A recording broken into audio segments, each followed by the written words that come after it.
Elvan Gomez, praktisi hukum dan pengacara senior, saat ditemui di kawasan Percetakan Negara Jakarta Pusat Selasa malam, 16 Januari 2024, menyebut bahwa dinasti Jokowi ternyata lebih ganas dibandingkan dengan dinasti Soeharto. Ini merupakan salah satu alasan kenapa Jokowi harus cawe-cawe supaya selamat sekeluarga. Jika demikian sebenarnya bukan demi menyelamatkan bangsa, tapi kepanikan, ucap Elvan. Lanjut, Elvan Gomez, Presiden Jokowi lupa dengan petitih Jawa kuno, yen urip mung isine isih nuruti nepsu, sing jenenge mulia mesti soyo angel ketemu. Jika hidup masih dipenuhi dengan nafsu, kemuliaan hidup akan semakin sulit ditemukan. Namun, lanjutnya, tentu sudah terlambat karena petitih berikutnya, becik ketitik, ala ketara. Perbuatan baik akan selalu dikenali, dan perbuatan buruk nantinya juga akan diketahui juga, ucap Elvan Gomez.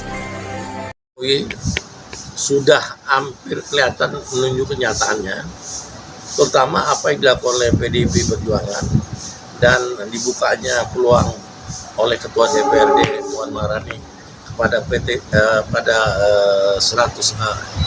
100 untuk memajukan maksud Jokowi. Dan juga kita bisa lihat di situ sudah muncul ketakutan Jokowi sendiri, ketakutan penyelamatan diri para oligarki. Ketakutan Jokowi nyata sekali dengan adanya sikap dari pendukung mereka, yang terutama dari Profesor Yusril, Profesor Jimli, dan penjelasan kepala kantor presiden, yang intinya dalam artian Yusril menyatakan bahwa pembantu Jokowi institusional. Padahal secara hukum sudah tidak institusional, itu sudah legal hukumnya. Karena pertama, satu, putusan Mahkamah Agung tentang judicial review yang menyatakan pemilu 2019 melakukan kecurangan itu PPU 44 yang diajukan oleh almarhum Mati, itu bisa sebagai dasar hukum yang untuk digunakan di pasal 7B. Yang kedua, putusan kode etik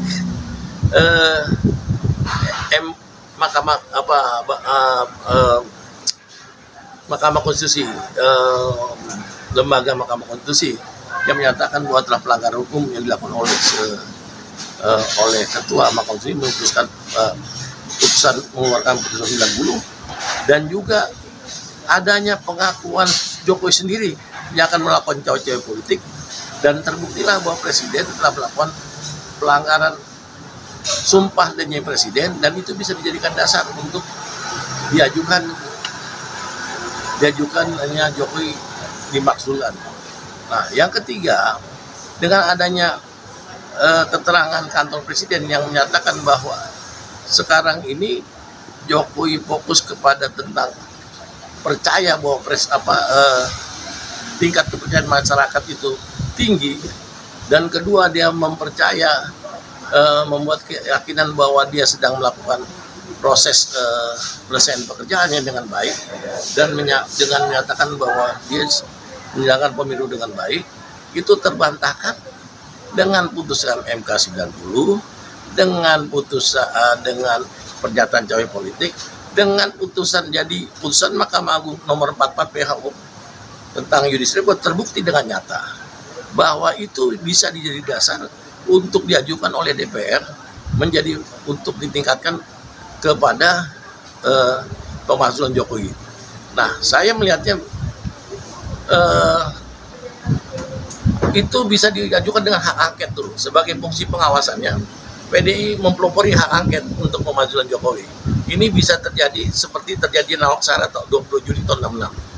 Nah, setelah Super Semar dibentuk sebagai landasan untuk mengajukan Nawak Sara, maka diajukanlah Nawak Sara dengan usulan pertanggungjawaban Presiden Soekarno, dan ini juga bisa dilakukan oleh DPR untuk melakukan meminta pertanggungjawaban Jokowi selama dalam rangka untuk menegakkan hukum. Nah, pelanggaran hukum Jokowi sudah berat dengan ikut cawe-cawe politik bahwa Jokowi telah melanggar hukum, dan karenanya sumpah dan janji Presiden itu sudah dilanggar oleh Jokowi. Yang sekarang ini kita tidak perlu lagi memperdebatkan tidak adanya legalitas. Untuk legalitas sudah ada depan mata, tinggal kemauan dari DPR terutama PDI untuk melakukan pengajuan usulan untuk memasukkan Jokowi. Baik, Pak, sebenarnya yang ditakuti oleh oligarki seperti Pak Gomez bilang tadi, apa sih Pak yang ditakutin, Pak? Yang ditakuti adalah posisi begini. Seperti apa kalau kita lihat waktu wawancara si sekarang Menteri Projo, Budi yang saat ini Menteri Menkominfo menyatakan bahwa apabila terjadi penggantian kekuasaan tidak menang yang grupnya Jokowi, bahwa akan terjadi banyak penangkapan. Berarti nyata dengan dasar itu banyak pelanggaran kekuasaan dilakukan oleh semasa rejim Jokowi. Ada pelanggaran. Nah, itu bisa kelihatan nyata. Yang paling nyata, paling gampang itu lihat satu kasus Rempang, kasusnya Putusan 90 itu jelas nyata itu pelanggaran besar ya Presiden. Belum lagi sekarang tingkat kesejahteraan masyarakat makin turun, yang miskin sekarang tinggal 25%, padahal zamannya SBY masih 14%.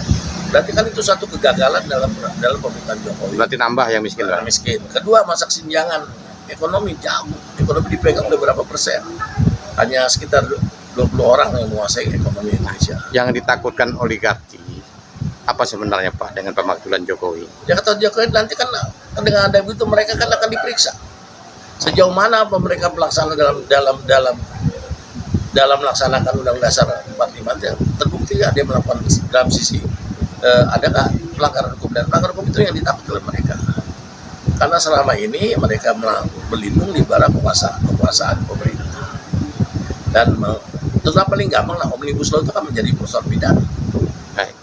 Pesan Bapak nih kepada warga, kepada masyarakat atau kepada warga negara Indonesia terkait dengan pemakzulan dugaan atau mungkin pemakzulan Jokowi apa Pak? Jadi begini, masyarakat nggak perlu takut ya, semua elemen yang di legislatif juga tidak perlu takut untuk mengajukan itu. Coba mengembalikan posisinya kepada Undang-Undang Dasar 45 yang asli. Mari kita masyarakat mendukung prosesnya, jalannya politik berbangsa bernegara ini.